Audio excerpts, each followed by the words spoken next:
Ever wished you could fast forward on a project, you know, see how it lands, how customers react, all before you invest months of work? Right. Well, that's the power of the sprint methodology. Yeah. Huh. From Jake Knapp's book, it's called Sprint, How to Solve Big Problems and Test New Ideas in Just 5 Days. And we're going to take a deep dive into it today. Sounds good. So this method, it was born at Google, and we're going to see how it can help all of us, tackle our toughest challenges. Yeah. Test ideas in just 1 week. Yeah. What I find so intriguing about the sprint is that it came from Knapp's frustration with the traditional way of doing things at Google. All those brainstorming sessions and workshops, lots of talk, but not always a lot of progress. You're right. The book really dives into that. It felt like they were spinning their wheels. So how did this sprint idea take shape? So Knapp began experimenting with a process that blended focused individual work, rapid prototyping, and a hard deadline, all within 5 days. And it caught on quickly. They had some early wins for products like Chrome, Search, and Gmail. Wow. So it's not just a theory. This has real-world success baked in. Yeah. But for someone who's never done a sprint, what does that 5-day structure actually look like? Imagine a pressure cooker of innovation. Okay. Each day has a specific focus, propelling the team forward. On Monday, you actually start at the end, defining your long-term goal. Interesting. And you're not thinking about nitty-gritty details. You're thinking about the big picture of where you want this project to go. Interesting. So you're setting your sights on the destination before mapping out the journey. What else happens on this start at the end Monday? You map out the challenge visually. Okay. Sort of like a customer journey, through the problem you're solving. And this is where bringing in experts for targeted interviews is crucial. Makes sense. You're tapping into a wider pool of knowledge right from the start. So you've got your destination, your map, and expert insights. Yeah. Where do you go from there? Tuesday is all about exploration and inspiration. You start with lightning demos. Okay. Each team member shares examples of solutions that, they find inspiring. And the key here is that these examples can come from anywhere. Oh. Like a different industry or a clever product, even something totally unrelated to your field. That's cool. You're looking for those aha moments from unexpected places. Yeah. Do you have any favorites from the book? One that comes to mind is from the Blue Bottle Coffee Sprint. Okay. A team member was inspired by how paper coffee filters were organized in a store, and they applied that concept, that visual filtering concept, to their online store. Interesting. It helped customers quickly find the right coffee beans, made the experience more intuitive. So taking an everyday observation and applying it in a new context, I can see how that would spark some creative thinking. But after all that inspiration, it's time to get down to business. Yeah. Right. On Tuesday afternoon, you shift gears. From exploring existing solutions to generating your own. And the book emphasizes the importance of individual sketching at this stage. And it's not about artistic skill, right? It's about getting those ideas down on paper. So everyone sketches, even those of us who can only manage stick figures. Exactly. It doesn't matter, about your skill. The book emphasizes that everyone can contribute through sketching. Even if it's just rough ideas. And this helps to avoid groupthink, encourages a wider range of potential solutions. I love that idea. No one gets to hide behind the excuse of, I'm not creative. But if everyone is sketching individually, how do you bring those ideas together? That happens on Wednesday. It's all about making decisions. Okay. The team comes together to critique the sketches Okay. In a structured and efficient way, highlighting the strengths and weaknesses of each idea. And it's a critical step, because you're moving from individual ideation to collective evaluation. So it's a bit like a friendly competition where the best ideas rise to the top. But ultimately, someone has to make the final call, right? That's where the decider comes in, isn't it? Yes. The book stresses the importance of the decider. Okay. Typically the CEO or a key decision maker, someone with the authority and vision to guide the project. They consider the team's input, but ultimately make the final call on which solution to prototype. So they have the power, but also the responsibility to make the tough choices. Right. Sounds like a crucial role for the sprint to succeed. What's an example where the decider made a real difference? Yeah, there's a story in the book about a company called Savioki. They were developing a delivery robot. Okay. And their sprint focused on designing the robot's personality. Okay. You can imagine a delivery robot might give off a creepy vibe, right? Right. Not exactly something you want approaching your hotel room. Exactly. But the decider, in this case, the CEO, He pushed for a more winsome and friendly personality. Even a happy dance upon delivery. A happy dance. Yeah, it was a risk. Wow. But it paid off. User testing showed that people loved the robot's charm. It went from potentially creepy to surprisingly delightful. So having a strong decider who's willing to take calculated risks can really shape the outcome of the sprint. Right. That brings us to the end of Wednesday, Uh-huh. with a chosen solution ready to move into prototyping. With Monday's groundwork laid, we're ready to dive into Thursday's build phase. But we'll have to save that for part 2 of our deep dive.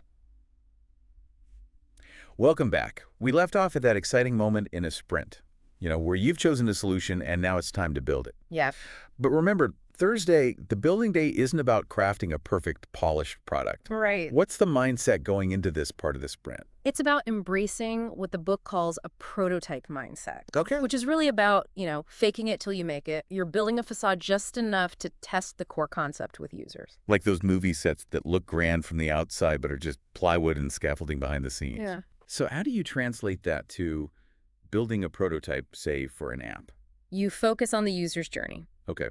If it's an app, you might create a series of screens using a tool like Keynote, linking them together to mimic the flow. No need to connect it to a real database or have every function working. Right. It's about creating that front-end illusion. It's about giving users something tangible to react to understand the core experience. Right. Are there any examples in the book where this approach really shines? Fitstar, a fitness app company, they had a challenge with user onboarding. Okay. They prototyped a feature with personalized video interactions from Tony Gonzalez, the former NFL player. Oh, wow. But instead of filming new footage, they cleverly used existing clips of him editing them together to create those prompts and responses. That's ingenious. Yeah. They created that sense of personalized interaction without the huge production effort. Exactly. Seems like being resourceful is a key part of prototyping. Absolutely. Another great example is from Slack's Sprint. They wanted to show potential customers the value of their product, so they prototyped a system of computer-controlled bots that would chat with users.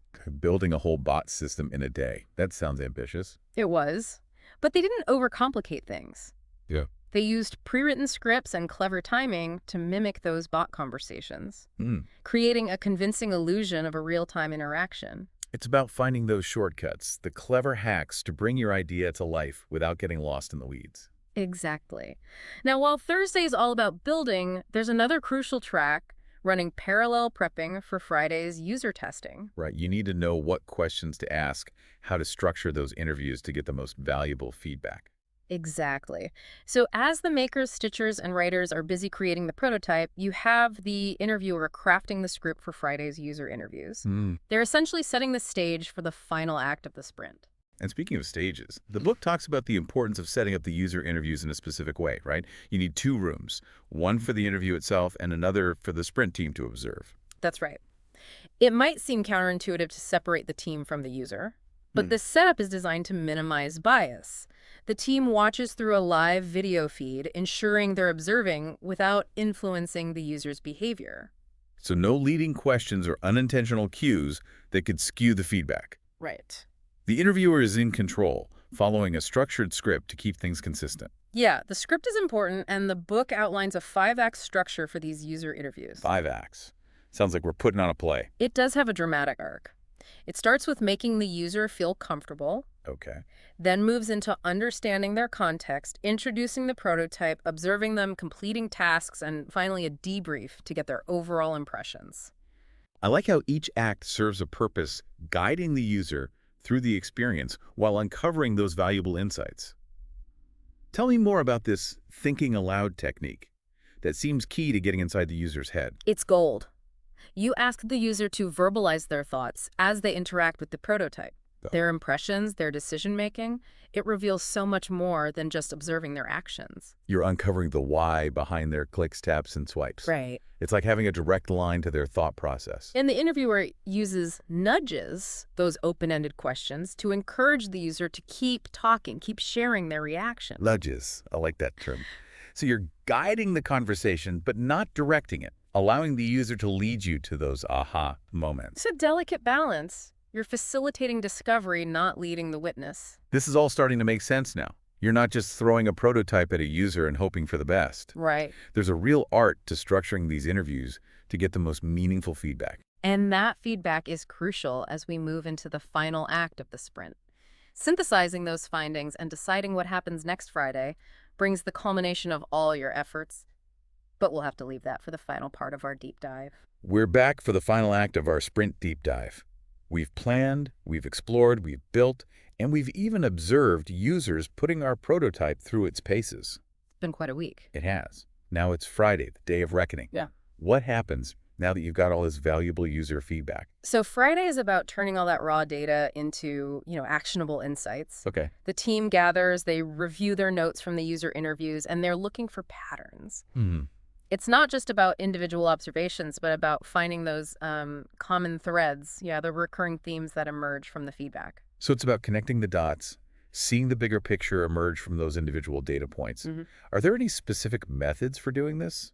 Or is it just a free-for-all brainstorming session? The book recommends some practical techniques, like using different colored sticky notes to categorize the feedback. Okay. Green for things that worked well, red for areas of concern, yellow for suggestions, that sort of thing. Makes sense. And it creates a visual map of the feedback so you can see those patterns easier. So you're turning a wall full of notes into a clear visual story. Yeah. I could see how that would be helpful, especially when you've got a whole team's worth of observations to process. Right. And once you've identified those patterns, you move into a discussion phase. Okay. What do these patterns mean? What are the implications for the project? This is where the team really starts to make sense of the data and ultimately formulates a recommendation for the decider. And the decider, armed with this synthesized feedback, has to make the final call. What are the different paths they might choose at this point? Well, there are a few options. Okay. They might decide to move forward with the current solution, but refine the prototype based on the feedback. Right. Or they might decide to pivot, exploring a different approach that emerged during the sprint. And sometimes, though it can be tough, the data might point to abandoning the project altogether. So even though it's the end of the sprint, it's not necessarily the end of the road. Right. It might be the beginning of a new direction or confirmation that you're on the right track. Exactly. That's the beauty of the process. You've invested just 5 days, but you've gained so much valuable insight. It's about making more informed decisions, whether that's about moving forward, changing course, or sometimes even knowing when to stop. As we've been talking about this sprint methodology, I keep thinking about how it could be applied to so much more than just product development. Oh, absolutely. That's one of the things that makes it so powerful. Yeah. The book highlights examples of companies using sprints for marketing campaigns, team building exercises, even company naming. Wow. The core principles can be adapted to almost any challenge where you need to make fast, informed decisions. It's like a mental framework for rapid problem solving and innovation.